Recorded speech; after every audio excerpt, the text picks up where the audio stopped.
teman-teman, perkenalkan nama saya Azza Syazfida Lamza dari kelas SMA 10E. Di video ini saya akan menjelaskan 10 konsep geografi beserta contoh-contohnya. Simak videonya ya. Pertama, ada konsep lokasi. Konsep lokasi ini membahas tentang letak atau posisi spasial dari objek tertentu di permukaan bumi. Secara umum, lokasi terbagi menjadi dua, yaitu absolut dan lokasi relatif. Lokasi absolut adalah letak atau tempat yang dilihat dari garis lintang dan garis bujur. Contoh lokasi absolut yaitu letak astronomis Indonesia berada pada 6 derajat LU hingga 11 derajat LS dan 95 derajat BT hingga 141 derajat BT. Lokasi relatif adalah letak atau tempat yang dilihat dari daerah lain di sekitarnya. Contoh lokasi relatif adalah lokasi geografis negara Indonesia yang terletak di antara Samudra Hindia dan Samudra Pasifik serta benua Asia dan benua Australia. Yang kedua, ada jarak. Jarak adalah ruang yang menghubungkan antara dua lokasi atau dua objek. Konsep jarak dibagi menjadi dua, yaitu jarak mutlak dan jarak relatif. Jarak mutlak adalah jarak antara dua tempat yang diukur berdasarkan garis udara yang mudah diukur pada peta. Contohnya jarak Jakarta dan Malang. Lalu, jarak relatif bisa dinyatakan pada jarak tempuh, baik yang berkaitan dengan waktu perjalanan yang diperlukan maupun satuan biaya angkutan. Contohnya, jarak Jakarta-Malang dengan pesawat adalah 1,5 jam. Dan kalau menggunakan mobil, bisa 9 jam.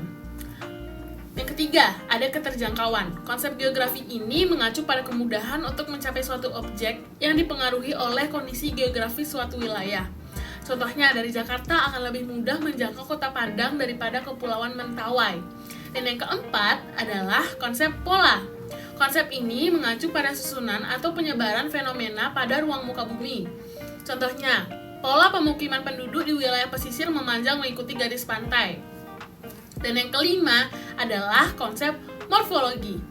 Konsep ini menggambarkan perwujudan daratan di muka bumi yang merupakan hasil proses pengangkatan atau penurunan wilayah melalui proses geologi. Contohnya, seperti pulau-pulau, dataran yang luas, pegunungan, dan lembah. Dan yang keenam adalah konsep aglomerasi. Konsep geografi ini adalah kecenderungan persebaran yang bersifat mengelompok pada suatu wilayah. Contohnya, pemukiman penduduk masyarakat perkotaan. Mereka cenderung tinggal mengelompok sehingga timbul pengelompokan seperti daerah elit, daerah kumuh, dan sebagainya. Dan yang ketujuh adalah konsep interaksi dan interferensi.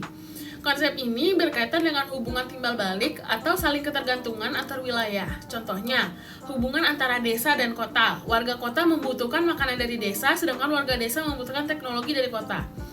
Dan yang kedelapan adalah konsep nilai guna.